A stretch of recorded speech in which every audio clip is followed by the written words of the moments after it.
Plus que quelques instants.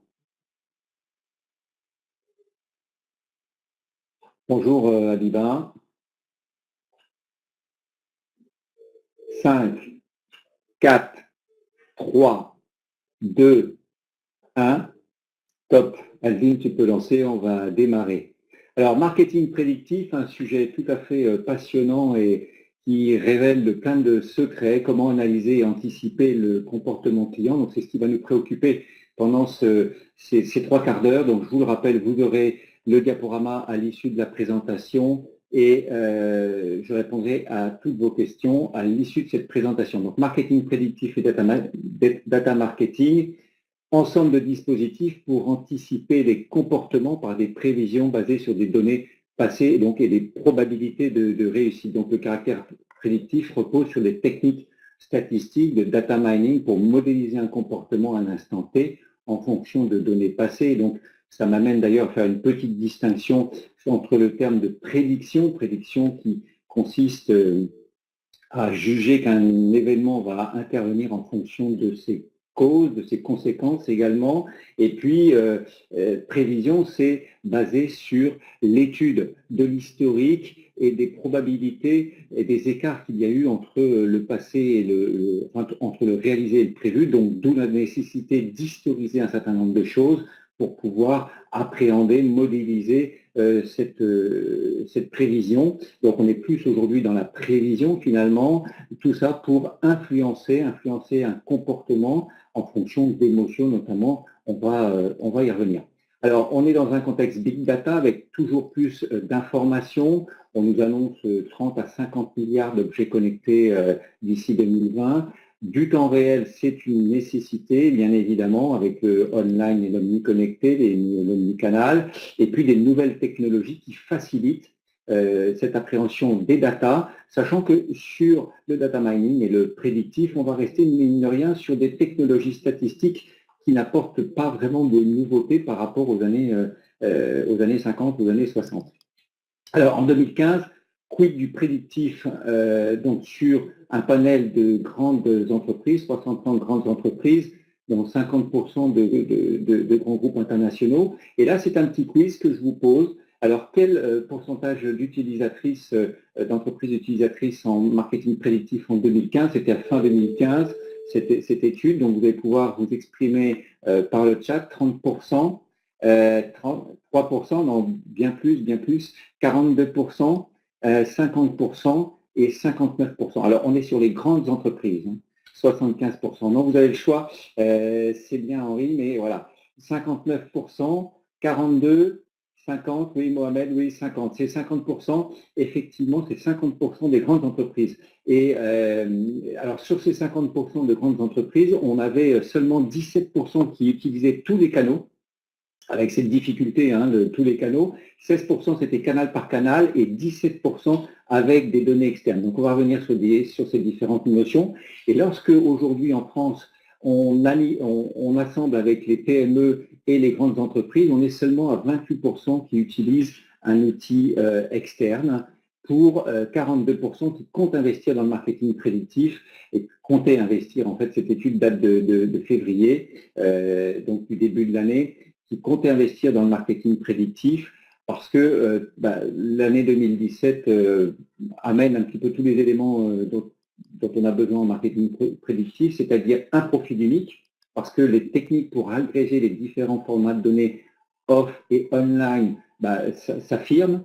On a également une attribution algorithmique qui progresse. Alors, qu'est-ce que l'attribution algorithmique? C'est que, en fait, lorsque vous avez aujourd'hui d'activité omnicanal, on a un petit peu du mal à dire quels sont les canaux, quelle sont la part de chaque device dans la conversion. Et ça, c'est un petit peu problématique. Vous avez tous eu cette difficulté d'un point de vue marketing à dire quel est le poids en fait de tel investissement marketing dans mon activité commerciale. Et je vais revenir juste après avec une illustration sur AdWords. L'intelligence artificielle qui vient à notre secours parce qu'avec la croissance des objets connectés, on va avoir de plus en plus de data à traiter, et puis la création et la personnalisation en temps réel pour rendre l'expérience client davantage unique. Alors, qu'est-ce que l'attribution algorithmique? C'est effectivement, dans le modèle de conversion, j'ai pris un exemple avec AdWords. Ici, vous savez, c'est publicité. Imaginez qu'un internaute ait cliqué sur 4 de vos publicités dans le temps. Donc, on a un modèle d'attribution de la clic qui consisterait à dire, bah, tiens, c'est le dernier clic sur la dernière bannière publicitaire qu'il a vue, enfin sur le dernier encart publicitaire qui prend le pas sur les autres. Par opposition au first click, où là, c'est le premier clic qui fait qu'on considère que ce serait celui qui aurait déclenché finalement le tunnel de conversion. Mais ça s'oppose tout ça au modèle linéaire qui dit les quatre annonces sur lesquelles il a cliqué dans la semaine, par exemple, eh bien, elles ont la même valeur. Il y a un autre élément algorithmique qui consisterait à faire une dépréciation dans le temps des annonces, c'est-à-dire que celle qui a été cliquée le plus récemment a plus de poids que les autres, par opposition à un modèle qui est la première prend 40% du poids, la dernière prend 40% du poids, et puis les autres se partagent effectivement les 20% restants.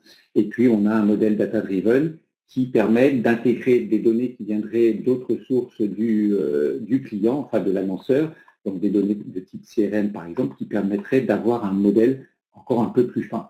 Donc, et sachez que ces modèles d'attribution AdWords, ils peuvent être même personnalisables sur votre compte. Donc, vous voyez que lorsque on est omnicanal, lorsque même on est sur un seul canal ici, on peut avoir une complexité d'analyse de la conversion. Qu'est-ce qui a contribué le plus à ma conversion? Et ça, c'est important, bien évidemment, pour modéliser le comportement du consommateur qui va être important. Alors, première étape dans cette méthodologie, parce qu'on va le voir, il y a un certain nombre de difficultés à faire du marketing prédictif, mais encore faut-il s'y prendre avec une méthodologie. Et dans cette méthodologie, la première des étapes, c'est de définir des priorités et des objectifs. Alors, quelles priorités, bien sûr, conquête, fidélisation, rétention? Quelle pression commerciale? Est-ce que vous voulez travailler sur la pression commerciale, cibler des meilleurs répondants, travailler votre appétence, donc votre attrition, votre churn, c'est-à-dire éviter que les clients ne vous quittent? Donc, avoir travaillé sur la politique de produits-services, la personnalisation en temps réel de vos différentes sources. Donc là, je vous mets quelques exemples. Optimiser votre parcours client. Donc, ces objectifs, on peut d'ailleurs les décliner de façon un tout petit peu plus précise. Quel seuil de points je vais déclencher des actions sur ma fidélité, à quel moment est-ce que je dois déclencher une offre, comment est-ce que je vais gérer mon moteur de recommandation. Alors, quels sont vos objectifs? Et c'est vrai que parfois, j'ai mis, alors tiens, prévisibilité de grossesse, parce que j'ai trouvé un exemple de gens, ça avait fait le buzz il y a quelques temps, de gens qui, en travaillant sur 25 produits que consommaient les femmes, plus particulièrement les femmes enceintes, arrivaient à prévoir une date de grossesse et même de naissance, qui est un moment important dans la vie d'un foyer. Tous ceux qui sont parents le savent. Alors voilà, personnalisation de l'affichage des publicités, donc directement online.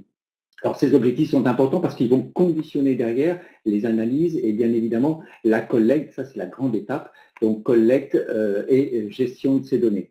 Et là, effectivement, aujourd'hui, cette vision unique du client, elle n'est pas si simple que ça. Pourquoi? Parce qu'on est confronté à des difficultés de centralisation d'une information qui répond au 5V du big data, qui est, j'ai beaucoup d'informations avec cette variété que je dois harmoniser, je dois consolider les informations pour pouvoir comparer des choses qui sont comparables, valoriser, donc donner un sens, quel sens à cette information. Ce n'est pas parce que j'ai beaucoup d'informations, j'ai du volume que cette information a plus de sens. Hein. Aujourd'hui, les photos, typiquement les photos aujourd'hui sur vos appareils photo pèsent de plus en plus lourd, donc elles ont un volume d'informations beaucoup plus important. Pourtant, le sens qu'elles apportent n'est pas amélioré pour autant. La vitesse, le temps réel, on est dans cette dimension aujourd'hui de l'instantanéité et puis bien sûr la fiabilité de cette information, cette véracité de l'information. Alors on est dans certains paradoxes qu'il va falloir gérer, c'est-à-dire qu'on collecte de plus en plus facilement de l'information, mais on a de plus en plus de mal à la consolider parfois, et puis les analyses bien évidemment se complexifient. On a beaucoup de volume, mais on n'a pas forcément plus de valeur, donc il va falloir tenir compte quand même d'un certain nombre de ces facteurs.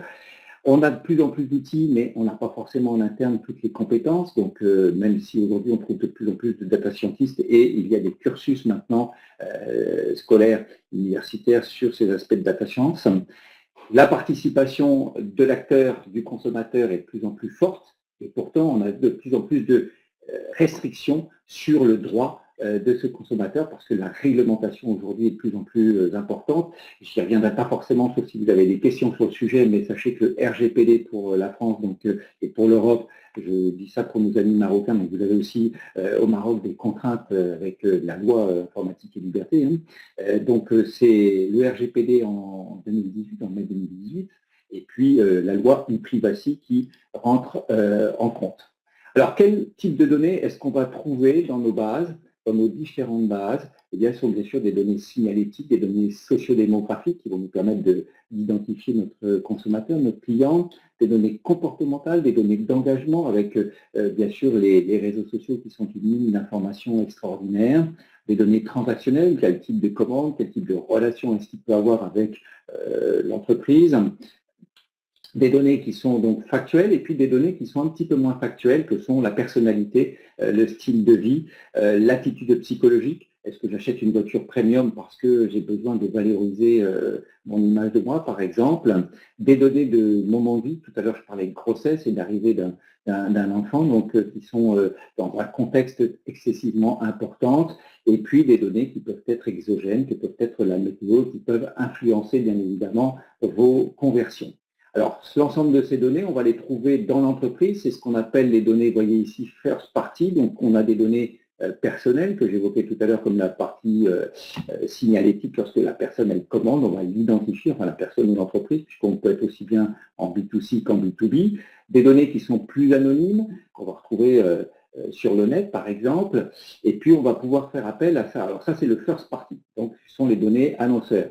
Il y a des données second party, donc deuxième partie, qui sont des données anonymes aussi, et des données third party, qui sont des données qui vont également nous permettre d'enrichir notre information, nos bases, pour mieux comprendre nos consommateurs. Alors, celles-ci, les first parties, sont concernées, donc sont collectées par l'entreprise au travers de différents systèmes que sont le CRM, les différentes suites marketing et bien sûr la DMP, la Data Management Platform, on va y revenir. Alors, on n'est pas tous égaux, hein, parce qu'en fonction de notre secteur d'activité, on n'a pas forcément tous la même collecte d'informations. Il est clair que des opérateurs de téléphonie mobile, par exemple des banques ou des assureurs, collectent davantage d'informations que, par exemple, des gens qui sont en grande distribution s'ils n'ont pas de drive, par exemple, ou d'activité online. Les données second party, qui sont des données first party d'un annonceur partenaire qui va les partager avec nous parce qu'on est sur un même secteur d'activité. Je suis donc dans le domaine de la grande distribution, dans le domaine du retail par exemple. Je ne collecte pas beaucoup d'informations. Je vais pouvoir m'associer à des gens qui font des recettes de cuisine sur des blogs pour enrichir cette information par exemple. Et puis des données third party, là vous avez des gens qui sont spécialistes de la collecte de data sur le web et qui vont pouvoir revendre ces informations et qui vont vous permettre de qualifier cette information. Notamment, on pourra aussi faire appel à de l'open data pour faire de l'enrichissement de données. Donc, ça fait partie du third party. Alors, quelles données selon le parcours client? Donc, comment est-ce que vous allez pouvoir vous collecter en interne? Eh bien, vous allez devoir vous poser ces questions pour chacun des actes d'avant-vente, de vente et d'après-vente qui vont vous permettre de collecter l'information sur votre consommateur. Donc, quels que soient les niveaux d'interaction, vous allez pouvoir regarder quel type d'information, comment vous collectez cette information. Vous posez la question, donc, est-ce que cette information est utile, pas utile, comment est-ce que je la collecte, comment est-ce que je vais pouvoir derrière l'utiliser. Donc, vous pourrez vous préoccuper de ce type d'information donc, qui est particulièrement intéressant pour rentrer dans une domaine de référentiel client unique et de data lake. Alors, j'ai opposé les deux pour faire une petite distinction. Donc, le référentiel client unique va travailler sur de la donnée structurée, c'est-à-dire des données qu'on connaît tous aujourd'hui, que sont les données du vente, du marketing, du web, de l'ERP, du SAV, par exemple, qu'on va, avec un ETL, donc extraire pour les transformer, pour les loader donc, dans un data warehouse, un entrepôt de données qu'on appelle ce référentiel client unique. Et grâce à des techniques donc, de normalisation, d'agrégation, de consolidation, on va pouvoir enrichir ces datas et faire de l'analyse décisionnelle dessus et de la gestion de campagne. Alors, on fait un petit peu la même chose avec un data lake qui nous vient de l'univers, bien sûr, online, parce que là, on va travailler sur de l'information non structurée. Ça peut être du verbatim, par exemple, sur les réseaux sociaux, ce genre de choses. Donc, on travaille sur des emails, on travaille sur des lignes, on travaille sur la PDF, on travaille sur tout type de médias qui sont plutôt électroniques. Et donc là, l'information est chargée différemment parce qu'on va la charger et la structurer au moment de son chargement. En fait. On va la structurer au moment du chargement. Et c'est ce qu'on appelle le machine learning parce qu'on va pouvoir mettre des algorithmes qui vont nous aider donc à consolider cette information pour, d'un côté ici, j'ai plutôt des audiences, ici, j'ai plutôt des cibles parce que là, les audiences sont anonymes, les cibles sont plutôt connues et on va, dans ce couple CRM au sens large du terme et DMP, faire cette fusion d'informations au travers d'un certain nombre de techniques qu'on appelle entre autres le CRM onboarding, qui va nous permettre, avec un certain nombre d'éléments ici, de faire la fusion de la consolidation en fait de profils entre le CRM qui connaît bien les individus et la DMP qui a des individus anonymisés en fait. Et ces techniques de matching, elles sont essentiellement de 3 niveaux. Donc la navigation loguée, c'est-à-dire que lorsque un de mes consommateurs va se loguer avec, grâce à des tags qu'on va mettre sur le site web, eh bien, je vais pouvoir faire ce rapprochement avec la DMP. C'est un tag de la DMP qui me permettra de faire le rapprochement.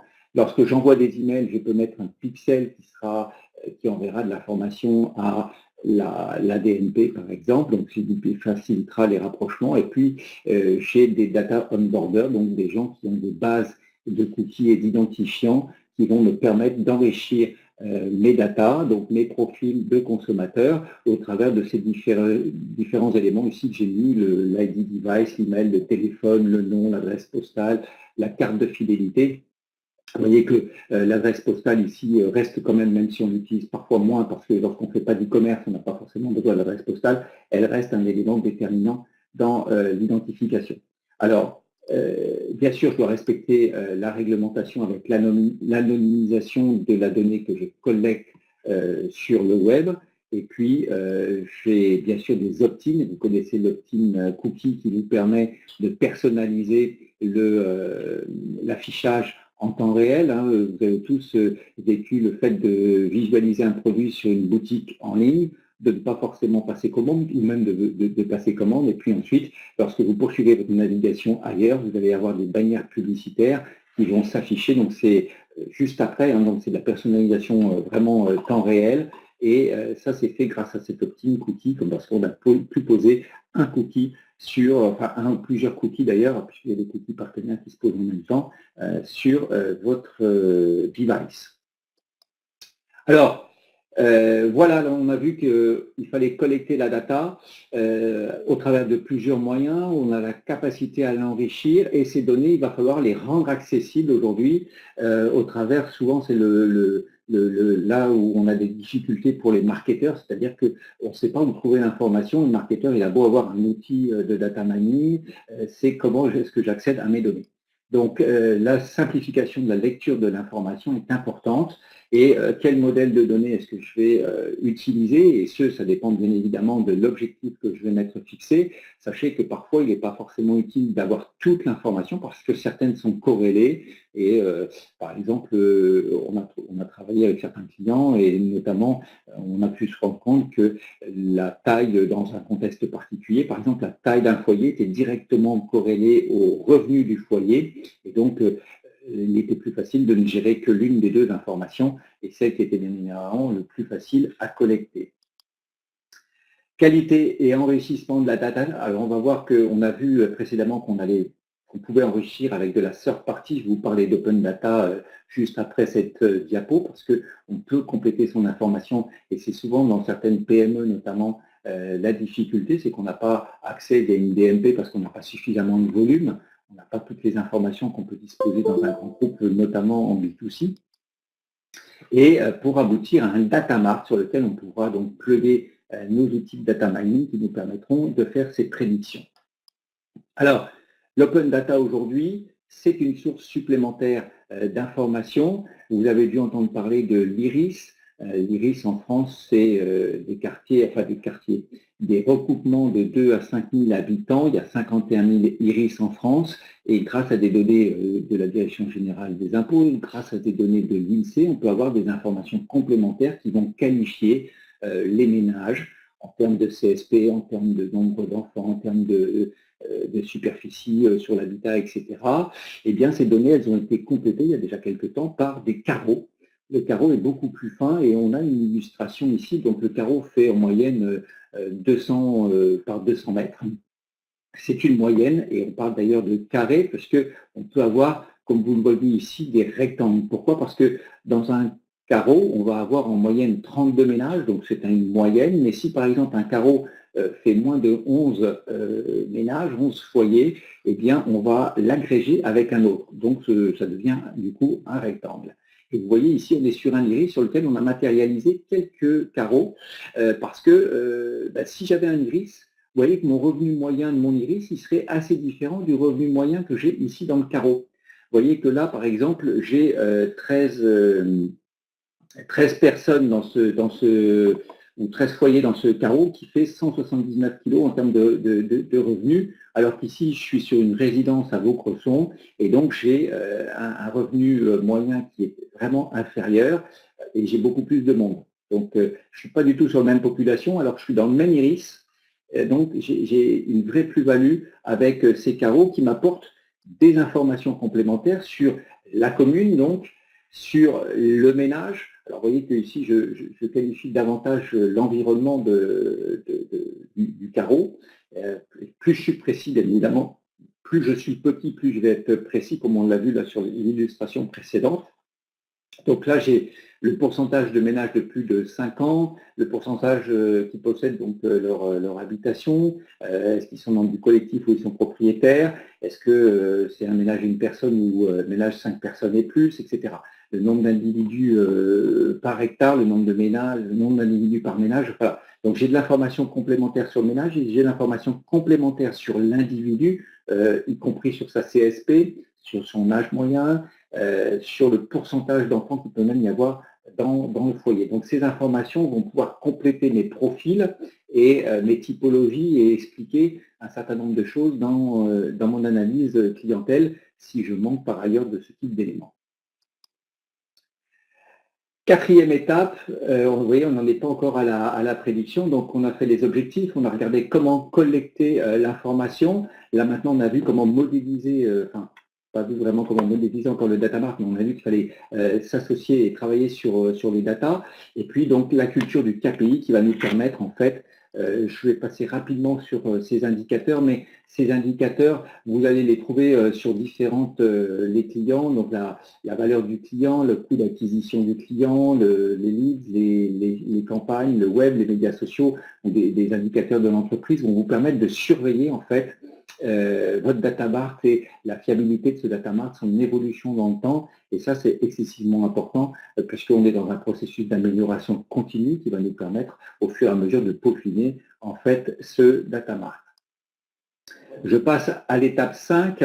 Étape 5 qui est la connaissance client. Donc, comprendre, connaître. Et là, on va faire de l'analyse descriptive. C'est le préalable à la prédiction, c'est-à-dire déjà de comprendre le comportement de nos clients pour pouvoir le modéliser. Et c'est aussi là qu'on pourra trouver des pistes d'amélioration sur nos clients. Donc, qui sont-ils ces clients? Est-ce que j'ai déjà des typologies de clients?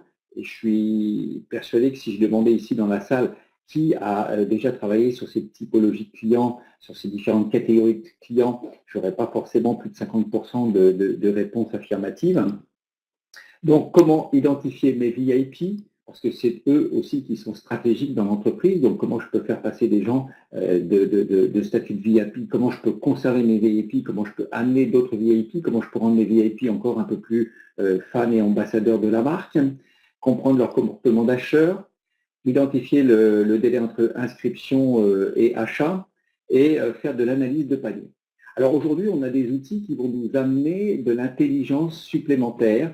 Et je parle d'intelligence parce qu'on va avoir avec l'intelligence des émotions, l'analyse des émotions, et pas l'intelligence des émotions, mais l'analyse des émotions avec de l'intelligence artificielle et des neurosciences, la possibilité d'analyser davantage le comportement du client pour faciliter son engagement et de prendre en compte qu'il n'y a pas de prise de décision sans émotion aujourd'hui. Donc, si vous voulez transformer, convertir, influencer positivement le consommateur, il faut générer de l'émotion.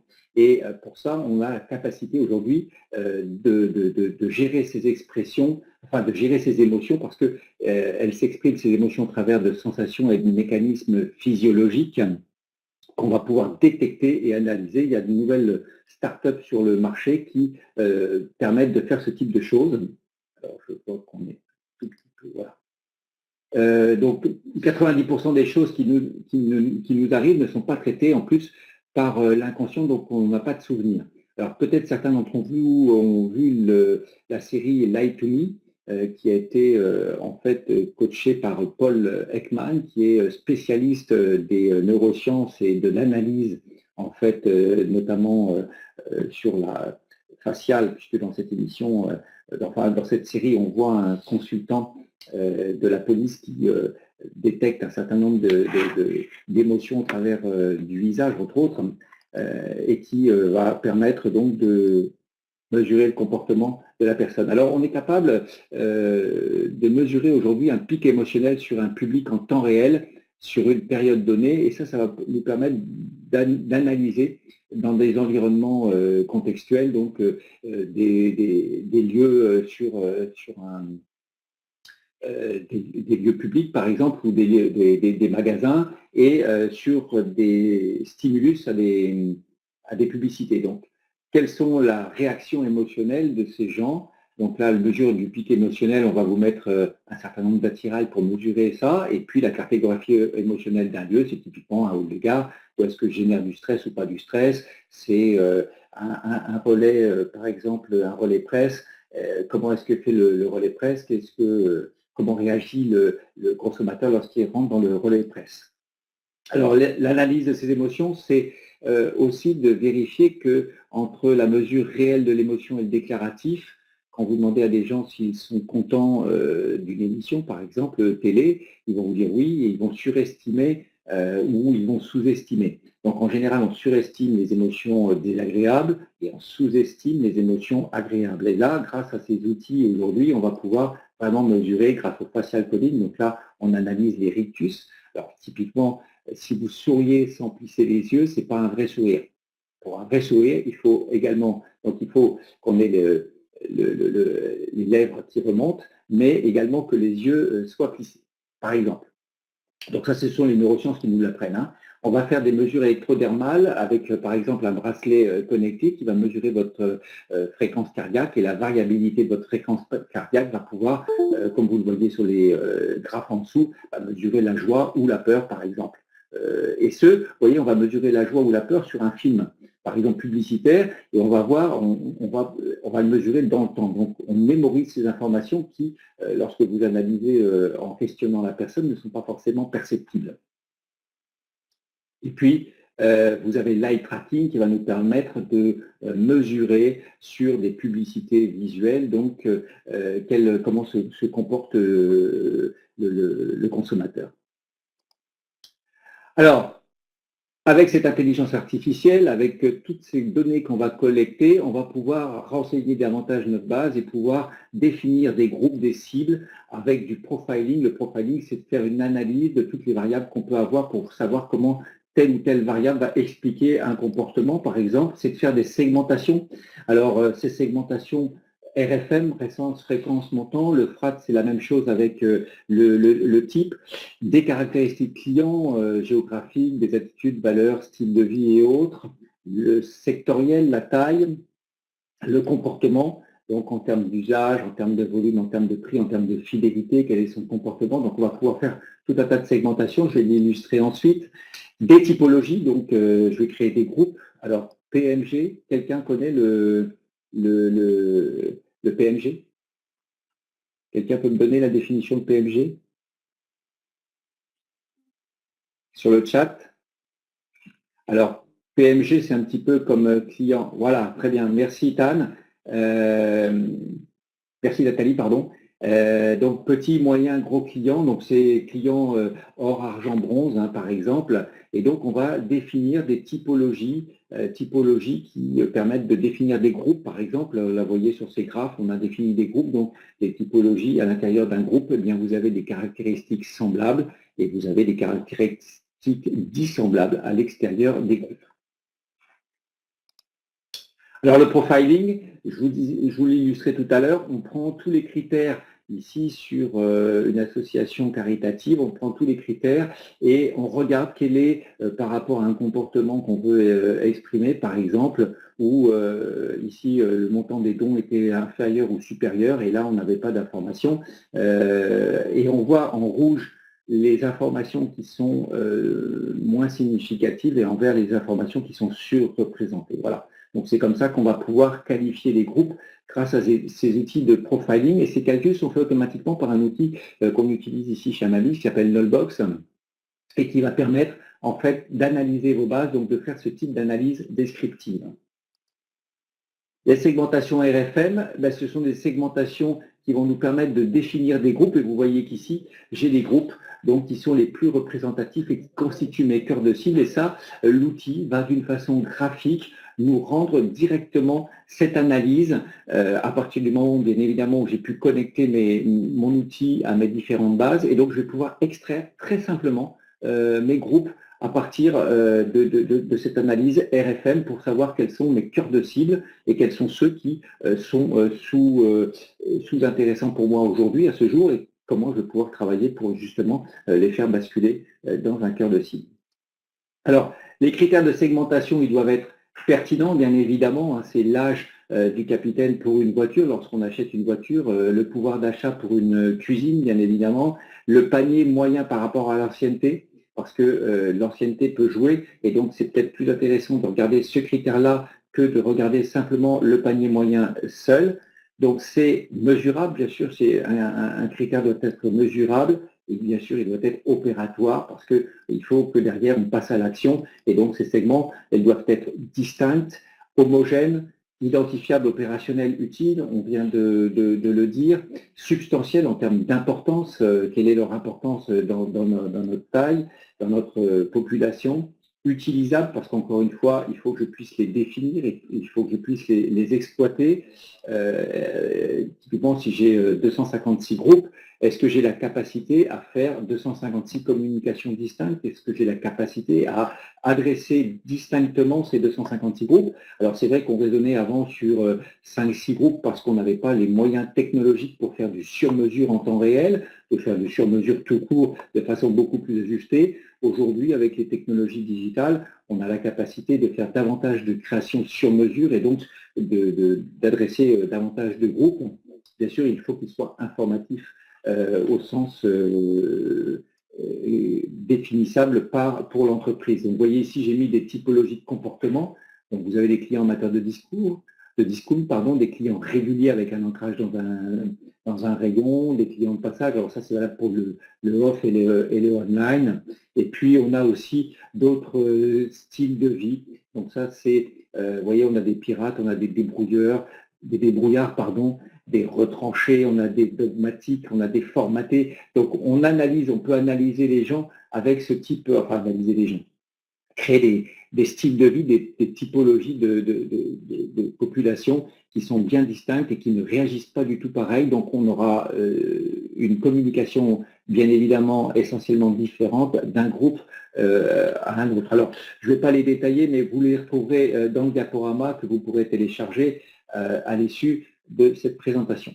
Donc, la 6e étape, on y vient réellement, c'est l'action de prédire. Une fois qu'on a pu constituer son data mart, agréger ces données et analyser donc ces populations, on va pouvoir vraiment entrer dans la prédiction avec 3 outils principaux qu'on utilise ici chez Amavis. C'est la segmentation prédictive grâce à un arbre de décision. Donc, on va pouvoir sortir des segments intéressants pour nous. On va pouvoir faire du score. Alors, la différence entre un score et une segmentation prédictive, c'est que dans une segmentation prédictive, on va avoir des segments. Donc, ce sont des groupes. Le groupe, c'est une population, donc c'est un segment qu'on va adresser différemment.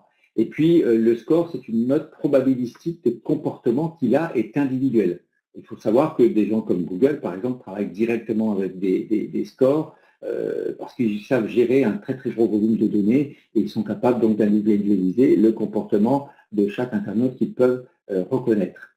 Et puis, on va avoir bien sûr cette application moteur de recommandation qui aujourd'hui prend de plus en plus de poids avec le digital et grâce à des analyses préalables offline, on va pouvoir paramétrer son moteur de recommandation. Alors, on n'étudie plus toujours avec notre outil Nullbox, et qui va nous faire une analyse prédictive. Ici, chez un marchand de vin online, on va sortir les groupes qui sont le plus appétents à tel type de vin, par exemple. Et vous voyez mes secteurs en vert ici. Donc là, j'ai mon groupe en vert que je split encore, me permet de voir que ces groupes-là sont les plus appétents au Bourgogne. Alors je dis Bourgogne, ça aurait pu être un autre vin, bien évidemment. Et c'est l'exemple d'une boutique en ligne, mais c'est bien sûr transposable. On retrouve ici avec une représentation Trimap qui nous donne nos secteurs avec la population à l'intérieur. Et donc, on va pouvoir chercher en fonction des profils qu'on va définir ici, des lookalikes, et donc des gens qui ressemblent à nos prospects à l'extérieur, avec de la third party data, par exemple, qu'on évoquait en préambule dans la première partie de ce webinaire.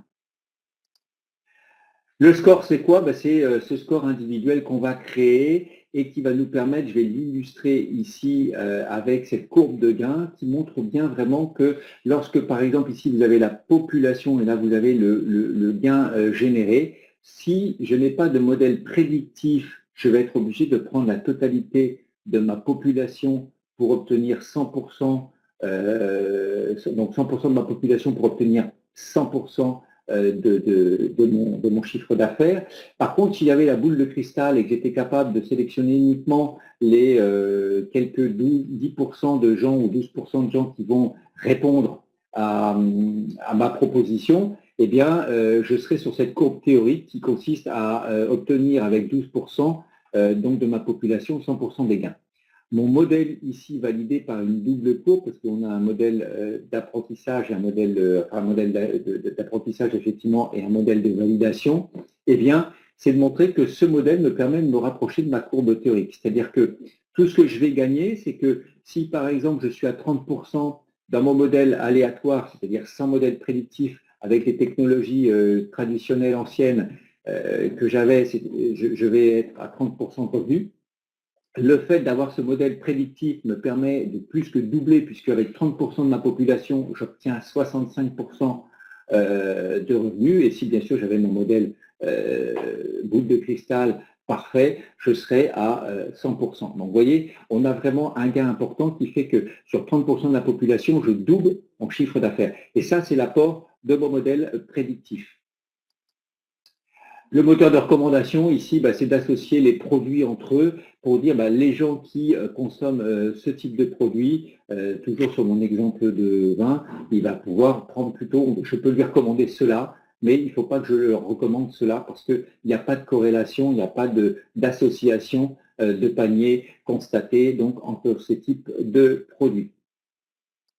Alors, en synthèse, avant de passer à la séance de questions-réponses, une méthodologie, donc définir des objectifs, valider bien la collecte de l'information dans un objectif de créer un data mart qui va être l'accès simplifié à nos marketeurs pour pouvoir faire nos analyses descriptives. Donc on surveillera le data mart avec les KPI, bien sûr, faire nos analyses descriptives avant d'arriver aux prédictions.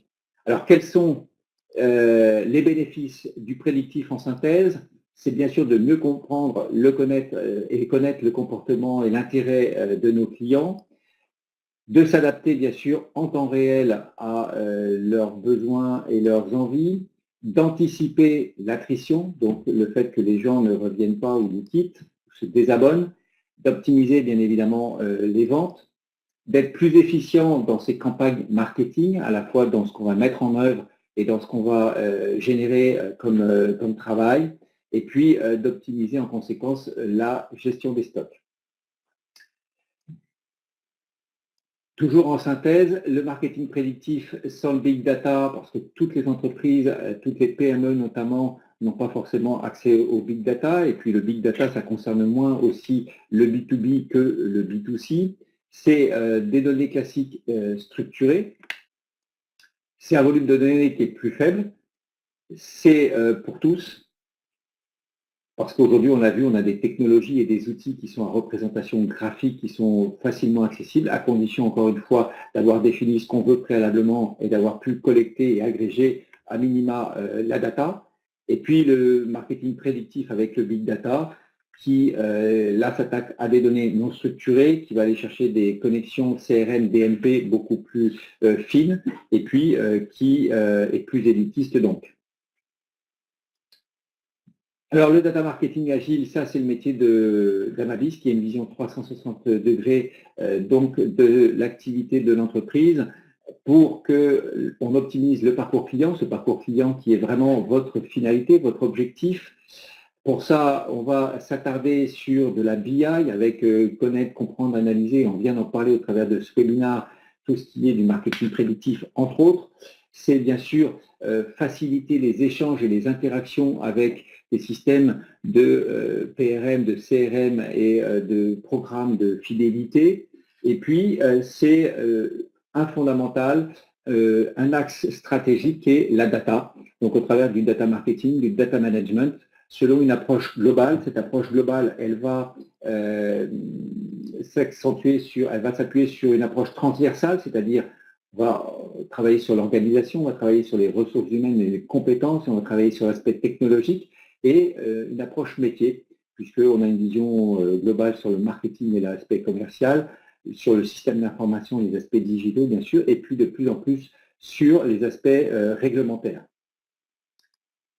Pour des conseils éditeurs intégrateurs sur tous les aspects de data quality et sur les aspects donc de référentiel client unique, de CRM, de business intelligence avec du marketing automation, des analyses descriptives comme on vient de l'évoquer et prédictives de parcours client. Donc j'insiste bien évidemment là-dessus et on est présent dans tous les secteurs d'activité parce que tous les secteurs d'activité ont ces aspects en commun de gérer des clients, des usagers, parce que quand on travaille pour Pôle emploi, on n'appelle pas des clients, mais ça revient au même. Donc on gère des bases de données avec des gens qu'on doit identifier et qu'on doit connaître le mieux possible pour pouvoir anticiper et les satisfaire au mieux. Voilà. Le webinaire touche à sa fin dans sa période officielle des 45 minutes. Je suis maintenant à l'écoute d'activité. Alors, je vois Maurice pose déjà une première question. Ceci s'applique-t-il à tous les secteurs d'activité, que ce soit en B2B et en B2C? Alors, oui, Maurice. Bien évidemment, les exemples sont beaucoup plus nombreux en B2C parce qu'on dispose d'une masse d'informations plus importante et en B2B, l'aspect décisionnel est un petit peu plus complexe puisque le parcours est différent.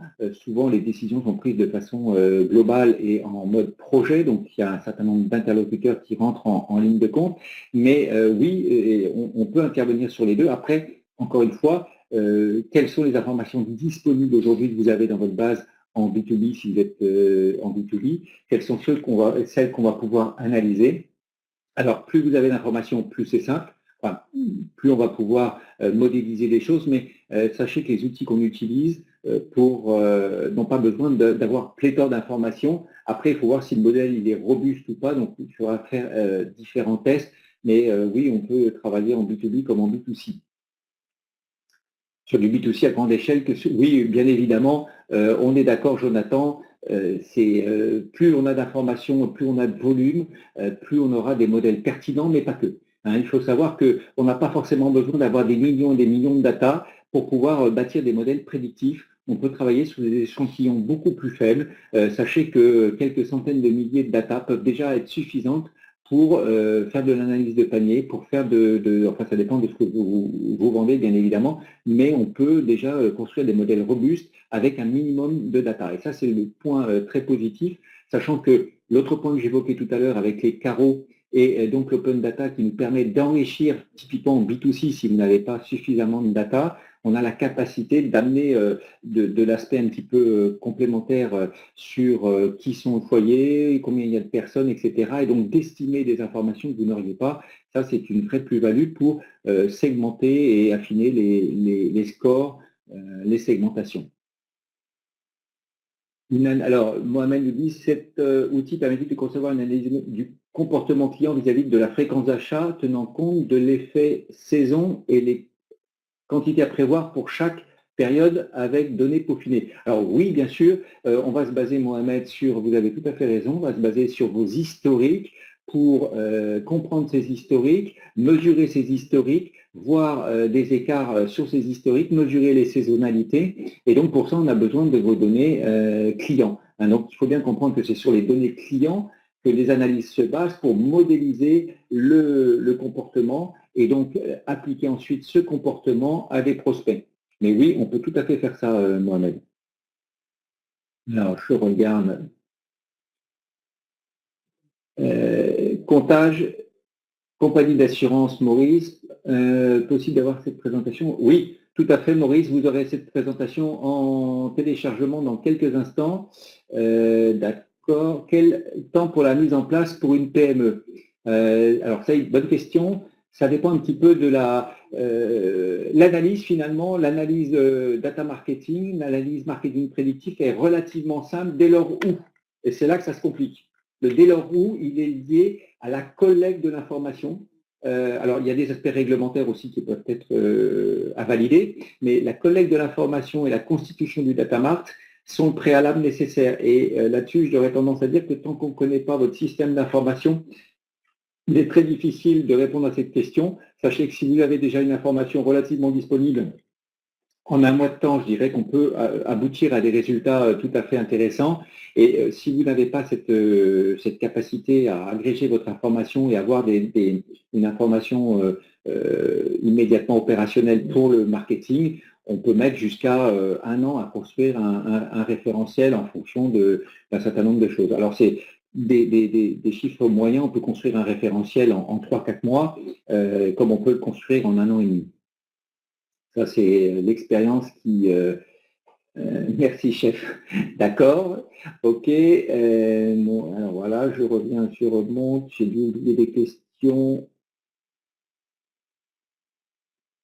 De toutes les abréviations que vous avez utilisées ici, bon, là, récence, fréquence, montant, d'accord. RFM, définition, très bien.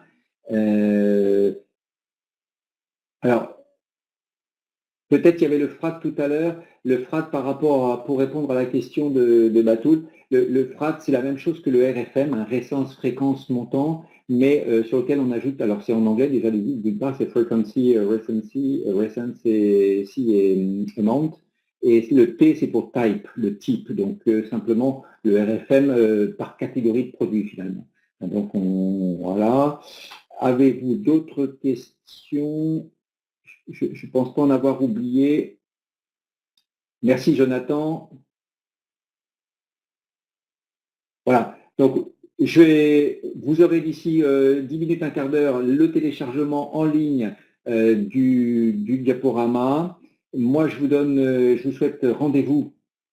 Je vous souhaite une bonne fin d'année et je vous donne rendez-vous là. C'est dans ce sens-là que je voulais vous dire. Je vous donne rendez-vous sur notre site web analyse.com où vous y retrouverez un certain nombre d'informations. Et puis, je vous souhaite une excellente fin d'année à tous. Si vous n'avez plus de questions, voilà. Bon appétit, oui, bon appétit à tous. Merci, belle synthèse. Voilà. Merci à tous. Bonne fin d'après-midi, bonne fin d'année encore. Passez de bonnes fêtes en famille et à très vite.